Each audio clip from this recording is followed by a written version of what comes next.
everyone. Welcome to our amazing episode today on the Bond Mom podcast. And we have Donna Bond with us. Donna, welcome to the show.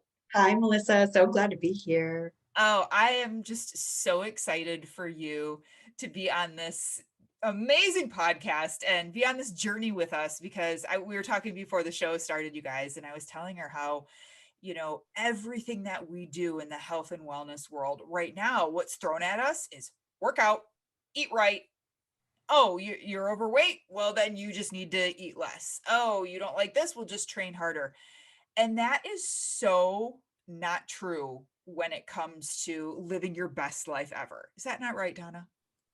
No, yeah, I couldn't agree more. I have to tell you, honestly, when I went to your website and was learning about you and all that you do, I felt intimidated. I was like, oh my God, I hit middle age. I have this, tire around my waist. And it was a moment to judge myself. But I teach people about not doing that for themselves, right?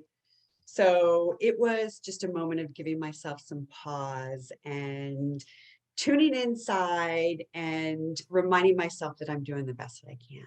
Yeah. Well, I love that you're admitting that too, because it just makes you more real to all of us. Right.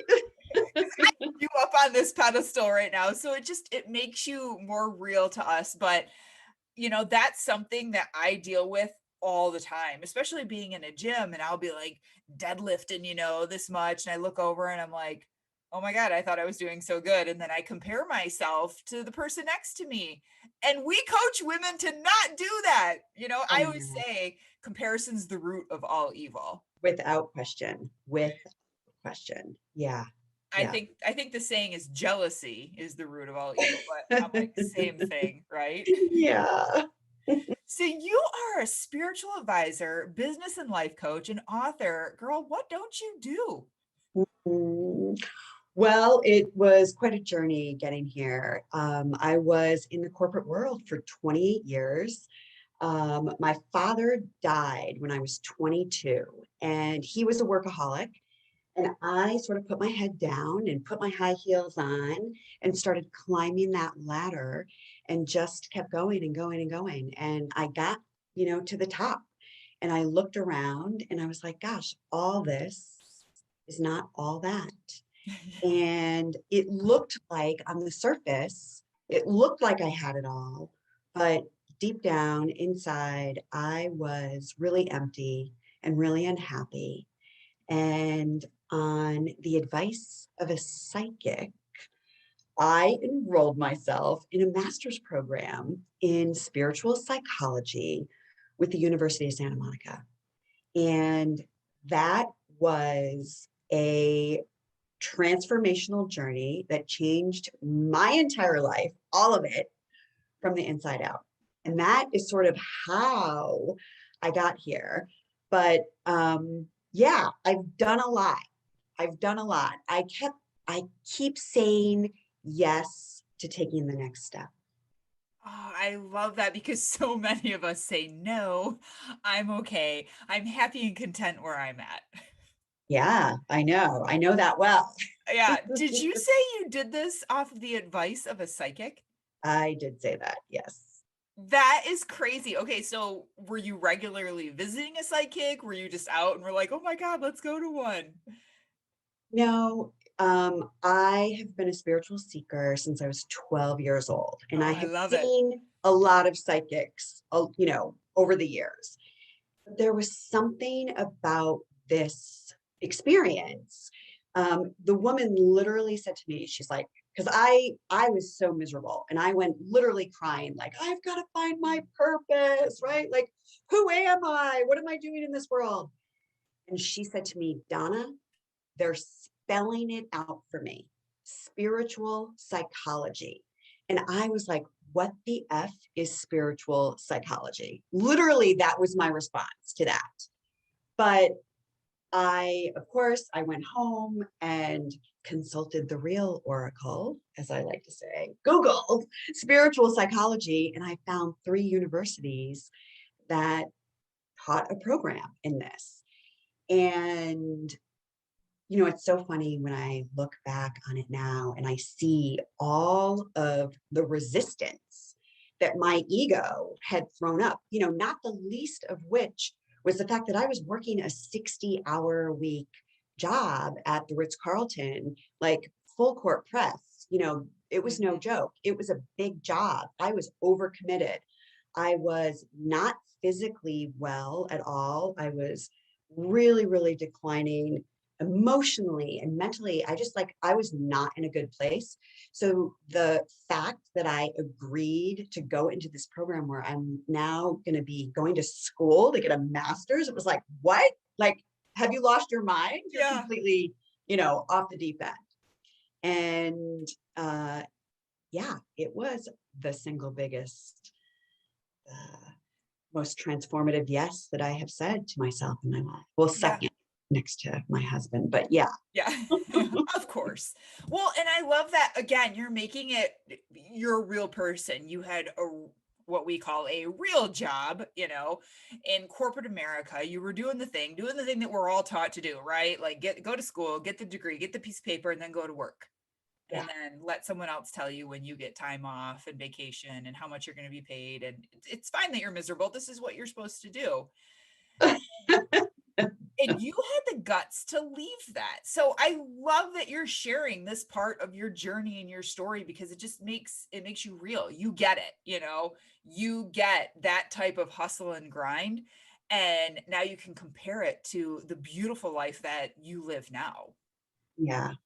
Well, it was one step at a time, right? As you know, it's one step at a time. And in my book, Original Wisdom, I go into great detail about the epiphany I had and really what I would call divine intervention that gave me such clarity around actually leaving my job.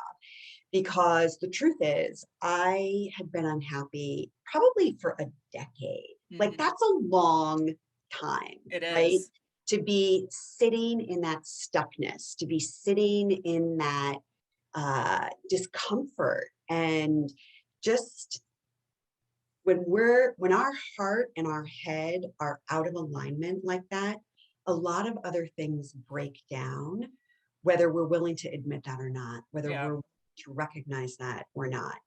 And I, in all levels of my consciousness, mentally, emotionally, physically, and spiritually, I was out of balance. And I was unhappy, through and through my entire being.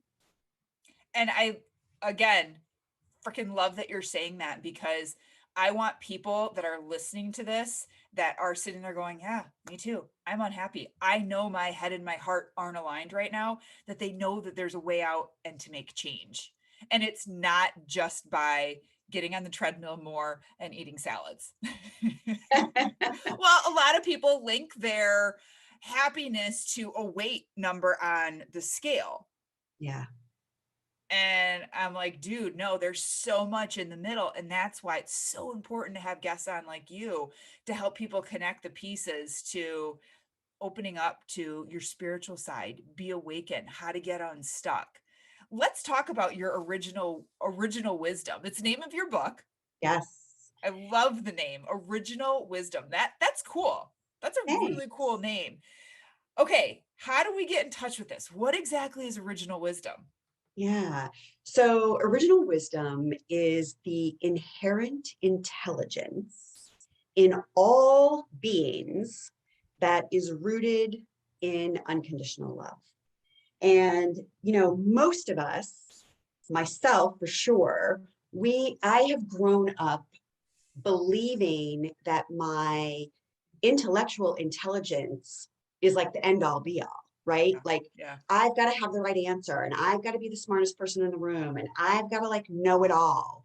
And the truth is there's more to our beingness than just our intellectual intelligence, right? We have emotional intelligence, which this has been gaining a lot more exposure, like in the corporate arena, and people are writing books on emotional intelligence. So there's a whole body that we have, right? We have this emotional body, Mhm. and there is an intelligence to that. There's also an intelligence to our physical body, as you know very well, right? Our physical body is giving us information all the time, whether we choose to pay attention to that information or Yeah, ignore that bingo. information, right? Is two other uh, things. And then we have a spiritual intelligence. And our spiritual intelligence is really about being more of our true, authentic self, our true, authentic nature. So let me add just a little bit of context here for this. Our ego and our personality are our learned self. This is the part of us that was taught by our parents, our teachers, our governments, our religions, our cultures, our Mhm. society. This is the part of us that it's almost, you can think of it like a computer, right? Like it's a computer program. And all of the belief systems that we have, all of the thoughts that we have get logged in this computer. And we essentially run our life according to the programs that are running in that database. But there's this whole other aspect of our being, right? Which we can think of as our higher self or our soul, if you want to look at it that way, right? This is what I call our original wisdom. And every single person has this aspect to themselves. And this part of us is the energetic part of us. And energy, as Einstein taught us, cannot be created or destroyed. Energy just reinvents itself in different expressions. So this energy, the energy of our soul, has expressed itself as you, as me, as all the people that we see walking around on the planet. We are all individualized expressions of this energy. And I like to think about like our ego and our personality as our soul's avatar. I like that. That's a good way to put it. Yeah. So it's like we think that we're a body and that we have a soul. But I really want to invite people into the idea that our soul, our energetic system is really the larger part of who we are. And our soul is a more narrowly focused projection of the energy of all that is, Mhm. right? So you imagine all the energy in the universe, and our soul is like a more condensed version of all of that energy. And then our person, our bodies, this spark of life that is walking around as you and walking around as me and walking around as everyone is a even more condensed version of that energy. Why do you think people lose or aren't in touch so much with this higher self, with their soul, who they truly are? Why is this so lost? Oh boy, such a big question. You're like, that was huge, Melissa. It's such a big question, Melissa. You know, I think we are creatures of habit by nature. And this is not something that we're taught about in school, right? I had to wait till I turned 45 to go to school to learn about this. But because this is not something that is in the forefront of our minds, we fall into what I call like the hypnotic trance of our programmed mind. And we live out the programs that we have running in our intellectual intelligence, right? In this area where all these programs and all these belief Mhm. systems are. And oftentimes we let that part of ourselves drive the car. Like that part of ourselves is ruling our life. And unfortunately, that part of ourself is motivated by safety, security, comfort, and control.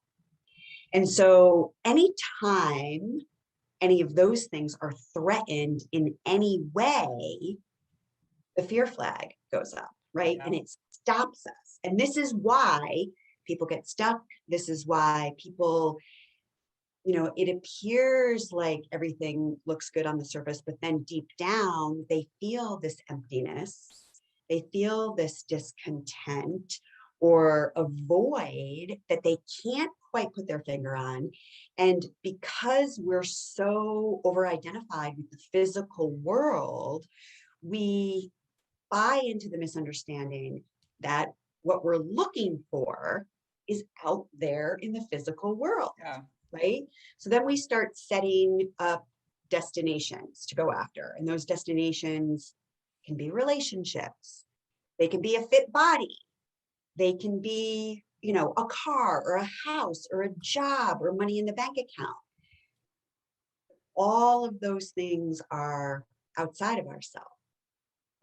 My coach, Dr. Robert Holden, he has this amazing quote. He says, if something in your life is missing, it's probably you. And I love that because what I have discovered on my own journey is I really am searching for this higher part of myself. Mm-hmm. It is this higher self part of me that is filled with such wisdom and knowing and guidance for my life. And in order for me to connect to that and to receive that information, I got to slow down. I got to tune in. I got to go inward, not outward. We're getting deep, Melissa. We're getting deep. We are, but like this completely makes sense to me, and hopefully a lot of the listeners that have been following me for a while, because I always bring everything back to like health and wellness and stuff. And you are breaking this down so perfectly, because when you talk about how people fall into that like hypnotic trance, and that's where like they get stuck and we're just like in the norm, and people think on the outside, that it's like, oh, well, it's just because I'm stressed and, I have a bad diet and I'm not doing this. And they have no idea that they're not connected to their true self.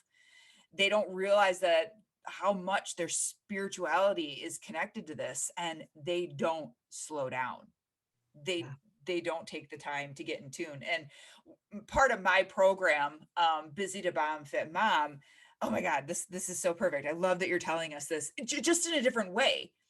And you never know how people are going to hear things and be like, oh my God, Melissa's been saying that this whole time, but she had this Donna Bond on and she said it perfectly. And then it just like, boom, it just like clicked in my head. But I make people go on this path of like creating their vision of who they want to become.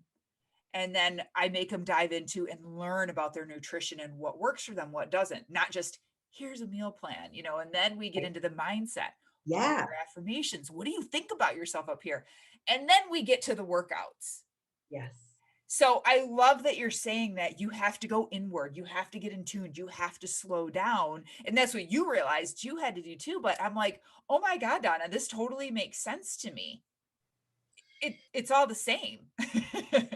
I hear you. My professors, Doctors Ron and Mary Holnick at the University of Santa Monica, they always say growth is a process, not an event. Yes. And in our society, we always want that quick fix. And here's the truth, right? It is a process. And I love the way that you're guiding your clients to put the framework in place Yeah. before they hit the ground, right? Because that is creating a level of support for themselves. And it's that level of support that is going to be able to carry you through with any level of sustainability. Otherwise, you're up. Yeah, it's true. And I've got to believe it's the same with you. Like if you people like on the surface just probably want to read your book and that's it. Or they want to just listen to a podcast and that's it. where there's layers to that onion that you got to peel back and keep going. There are. I deal with the same thing. People are like, just give me the workout. Just tell me how to squat and do lunges and I'll be fine. And I'm like, So let's talk about the 4 ways to get unstuck. Because now we're talking about the people that are like stuck. We're here. We're like, they're probably listening to this going, yeah, that's the life I live right now. I haven't really gone deep. I'm kind of shallow. How can this Donna Bond help me go to the next level? Like, how do we get unstuck, transform our problems into possibilities? I Tell love us, it. Donna. I Tell love it. us. Okay, so the first step is to recognize that you are stuck, right? And sometimes we don't even want to recognize this. And it goes back to what you were just saying, Melissa, about, we fall into this hypnotic trance and we get stuck there and we think it's something else. We think it's stress, or we think whatever, we're too busy. Life is always seeking to express itself through us. And life always wants us to be a bigger, grander, greater, more expansive expression of ourselves, right? Life, if you think about perpetual evolution of the universe, right? Things are always moving, growing, changing, evolving, expressing, expanding. They're always moving onward. We are no different. We are no different. And what happens is, oh yeah, we're comfortable in that comfort zone. We love being in there because we know what's going on. Yeah. No one's going to make a wrong move. We know it's familiar territory. We are in there and it feels safe. Yep. It feels secure. It feels comfortable. These are all the things our ego loves, right? That safety, security, comfort, control. I can be in control in my comfort zone because I know what's going on in here. So this was what was happening to me when I was in this 10-year period of being so unhappy deep, deep down. But it was hard to recognize that because on the surface, everything looked great. I had this great job. I have an amazing husband. I live in a beautiful home in a perfect part of the country, right? Like it all looks perfect on the surface. But when you go under the surface a little bit, then you have a whole different story. And so the first step is like getting honest with yourself and really recognizing, hey, I am stuck and life is calling me to something more. And I feel it in my bones. I feel it in my heart. I feel it in my mind, my soul.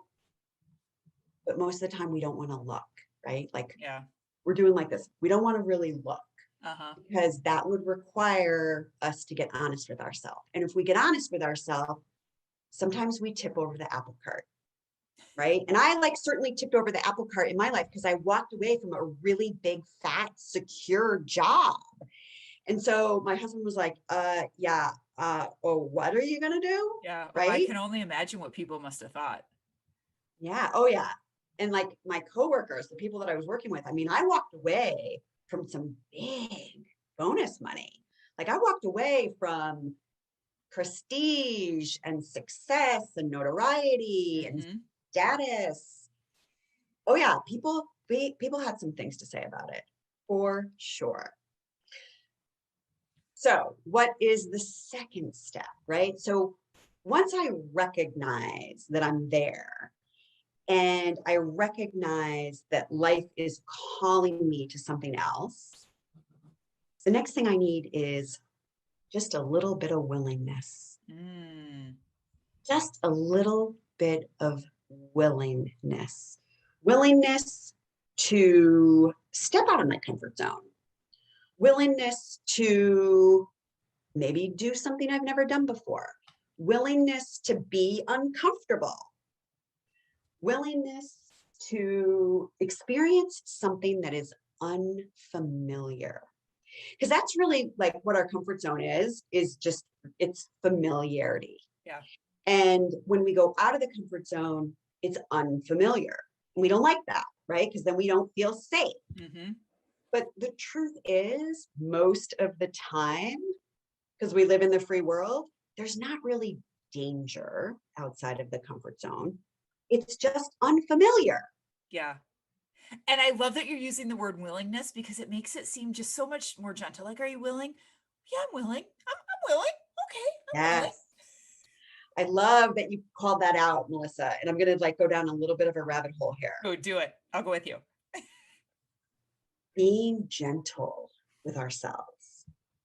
Wow. It took me my entire master's program to come to terms with that and to recognize that being gentle with myself is such a better way to get myself on board with new things. And I came from the school of hard knocks, right? Like you got to push and force and drive and go and kill yourself.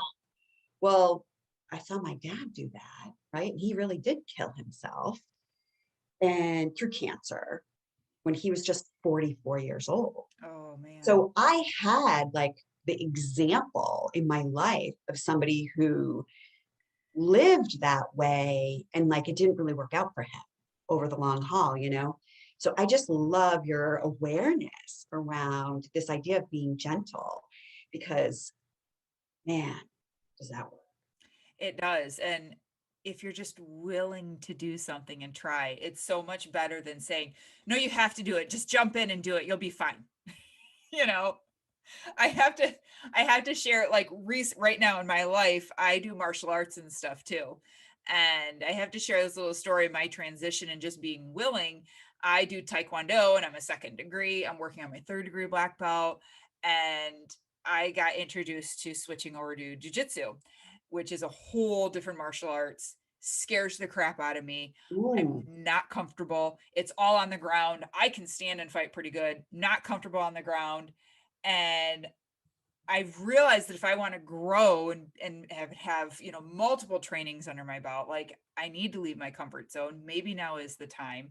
And I kind of used this in my self-talk when I was going to my first class, and I was just like, just be willing to go into that door. Just be willing to step onto that mat. Be willing to get your ass kicked for the next hour. It's okay. You'll recover. And I just remember telling myself, just, it's okay. Just try it, be open to it. And I love it.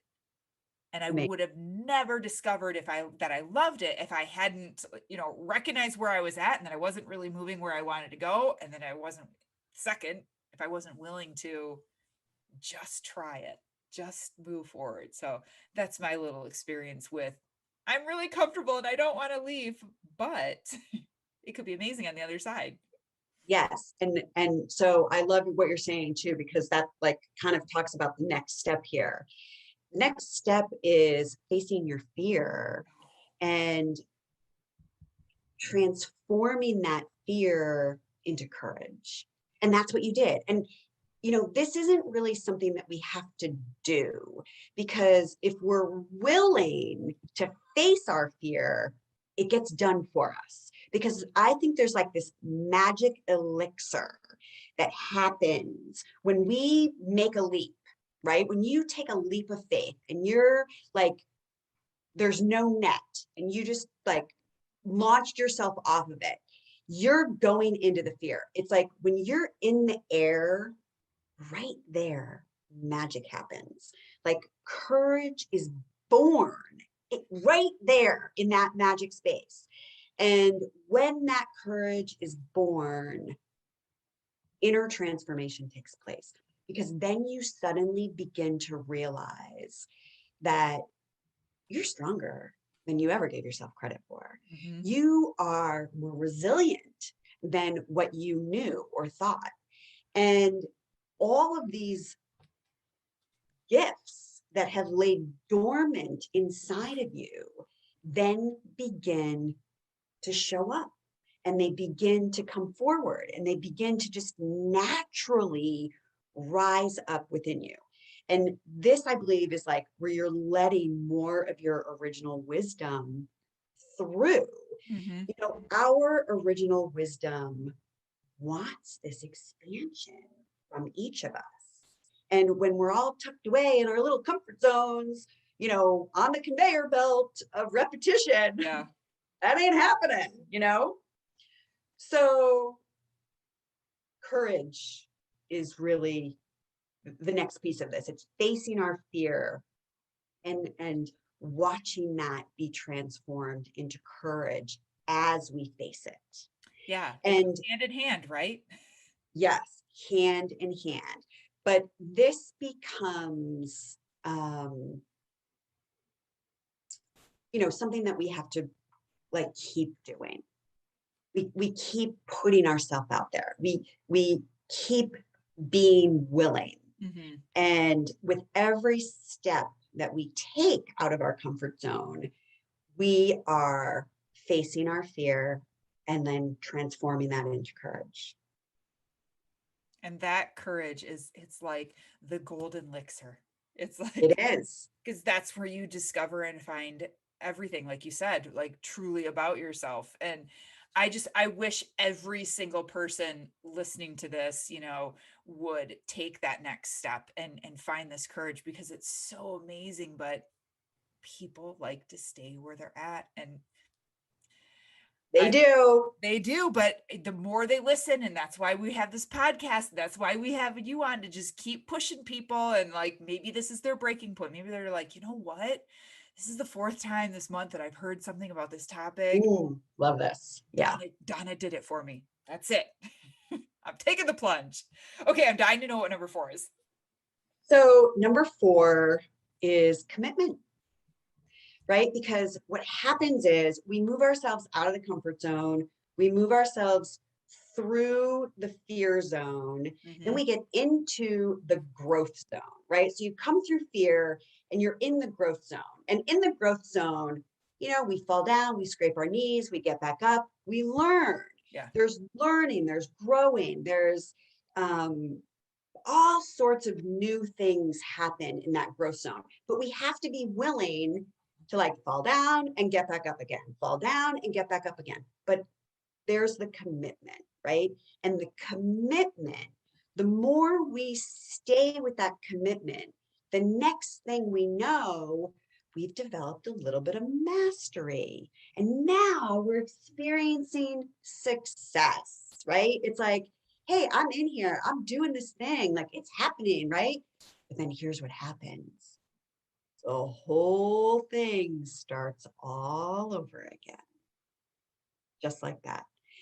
And in our linear thinking, right, in our left brain analytical minds, we always want everything to be linear. We Mhm. want there to be a clear beginning and a clear end.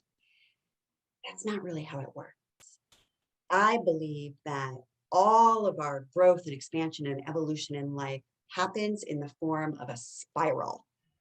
And so it's like you're going around a spiral. And every time you make a lap around that spiral, you go up a little bit and you go out a little bit. You go up a little bit and you go out a little bit.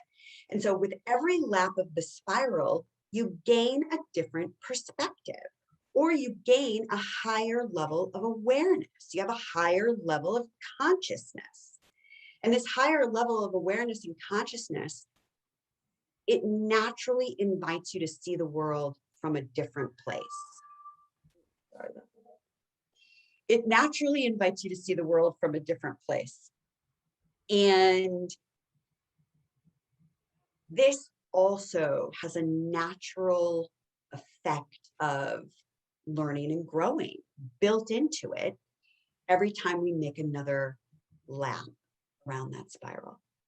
I love the spiral example, because when you first said, guess what? It starts all over again. I was like, oh, she's right. It just goes.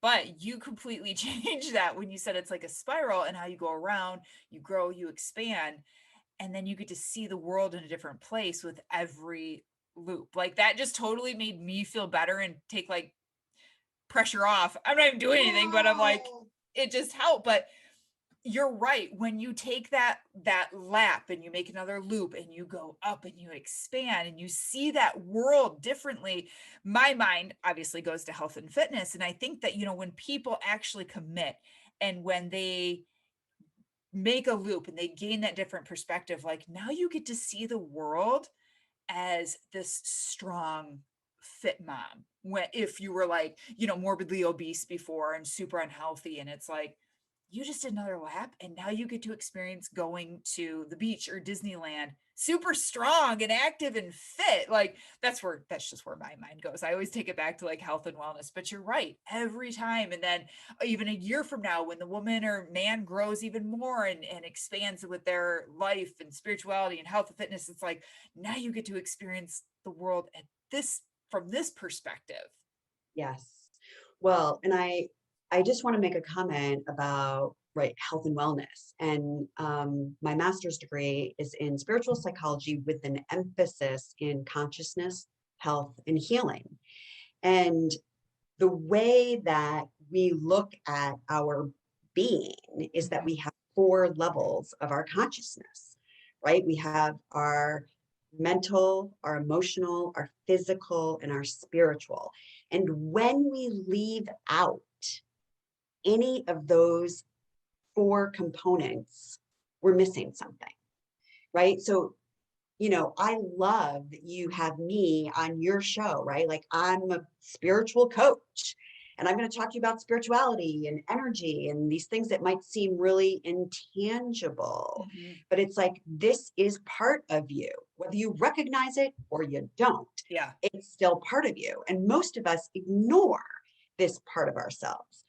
But when we can begin to get in touch with that part of ourself, cultivate a relationship with that part of ourself, bring that part of ourself more fully into our day-to-day life, then we're like operating with all cylinders. All cylinders. That's right. All cylinders firing. Most people, they go through life with like two cylinders firing and like a third broken one. They don't even know about the fourth. Yes, yes, yes, yes, yes.